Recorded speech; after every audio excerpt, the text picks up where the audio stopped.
Mas, Silvio, né? deixa eu te perguntar uma coisa. A história, né? Pegando a história, quero saber, eu vou contar um pouco da história, só fala seu entendimento sobre isso, né?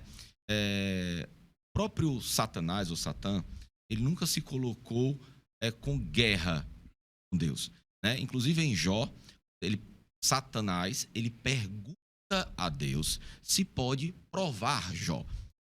Será que Jó tem fé? Eu posso provar?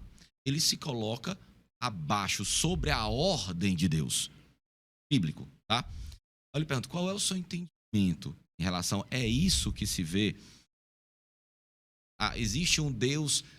o satanismo, ele é um paralelo ao cristianismo, mesmo sendo com outras ideologias. É como eu venho te dizer. Eu acredito, né, que existe lá uma passagem na Bíblia que diz que no princípio era o verbo era Deus, o verbo estava com Deus. Né? A própria Bíblia cristã, ela começa assim, né? Então, eu acredito que esse verbo, né, que no princípio era o verbo era Deus, o verbo estava com Deus, Satanás era o verbo, estava com Deus também. Entendeu? São duas Que forças de era um mesmo duas Deus. forças, não, duas forças mesmo de Deus. Não, eram duas forças espirituais, certo? A qual cada uma tinha seus pensamentos diferentes sobre a humanidade. O que aconteceu? O cristianismo se expandiu muito. Por que se expandiu? Porque, como você mesmo acabou de falar, Satanás nunca se opôs. Sabe por quê? Porque Satanás, ele não te obriga a nada. Satanás, ele nunca me obrigou a segui-lo. Ele só estava de braços abertos para me receber. Então, por isso que ele não se opõe. Isso não mostra que ele é inferior. Isso mostra a humildade da força maior espiritual com os seres humanos.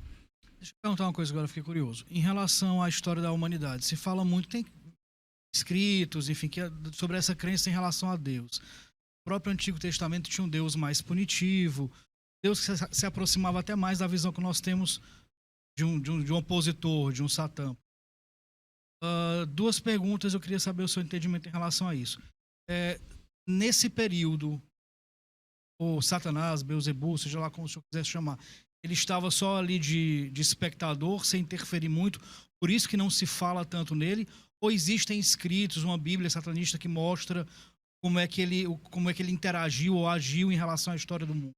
Ele não precisou escrever uma Bíblia para que todos seguissem a letra e ao pé da letra o que ele ditasse para que seja escrito. É como eu volto a dizer, não existe Bíblia satânica. Existe, certo? Situações de satanistas, né?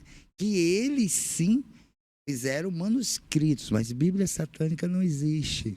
Existe um livro Sabe por quê? sagrado para Satanás. Porque o meu Senhor, ele nunca obriga. Uma vez eu estava conversando com um satanista e ele me disse algo muito interessante. Fala, como o satanismo é o contrário do cristianismo, não que o satanista ele vai se opor às morais do cristianismo, ele só não é obrigado a seguir, ele não vai fazer questão de seguir aquilo, apesar que a moral satanista ela é muito mais rigorosa do que a cristianista, o cristianismo. Ele falou o seguinte: tudo que não é cristão é satânico. Pronto. Então, se você não segue o cristianismo, você não se colocou dentro dessa caixa. Você não se aprisionou dentro de um dogma fechado. Você não se colocou um freio.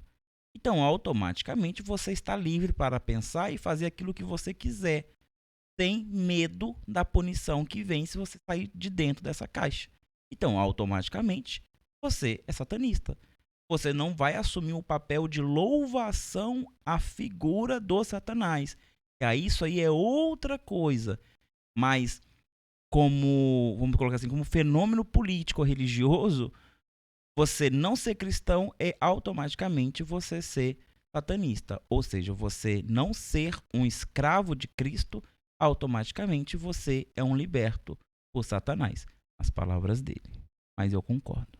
Ele nunca obriga. Ele não dita regras. Ele não. ele tem regras, ele não te obriga a segui-las, certo? Ele tem a humildade de ensinar.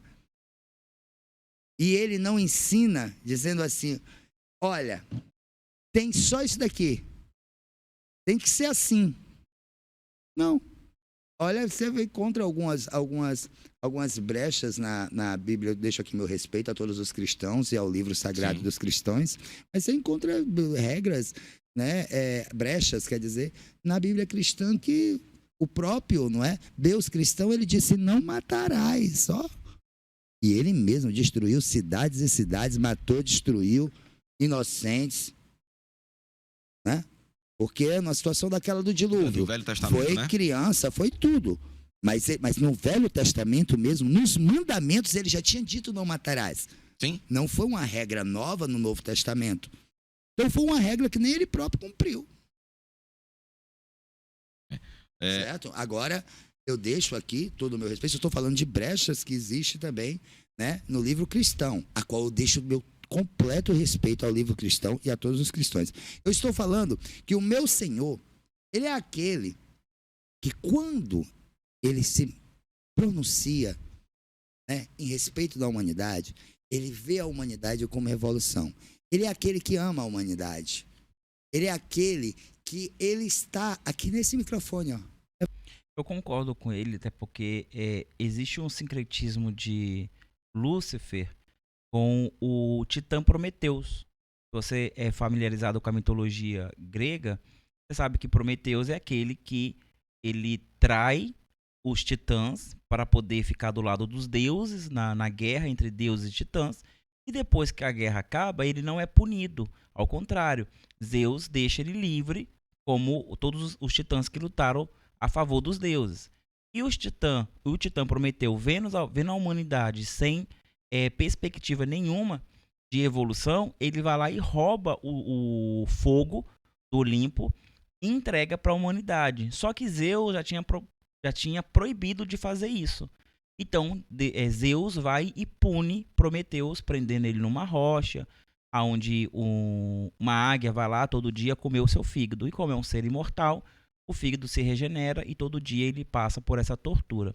Mas o fogo é esse símbolo de evolução para a humanidade. Então, Prometeus, ele cria na evolução, no potencial do ser humano e deu essa luz, deu esse fogo da evolução para a humanidade. E a partir daquilo, os humanos começaram a evoluir e chegar até se tornarem semideuses, e alguns até se tornaram deuses, que era o grande temor do próprio Zeus, da humanidade se rebelar contra ele.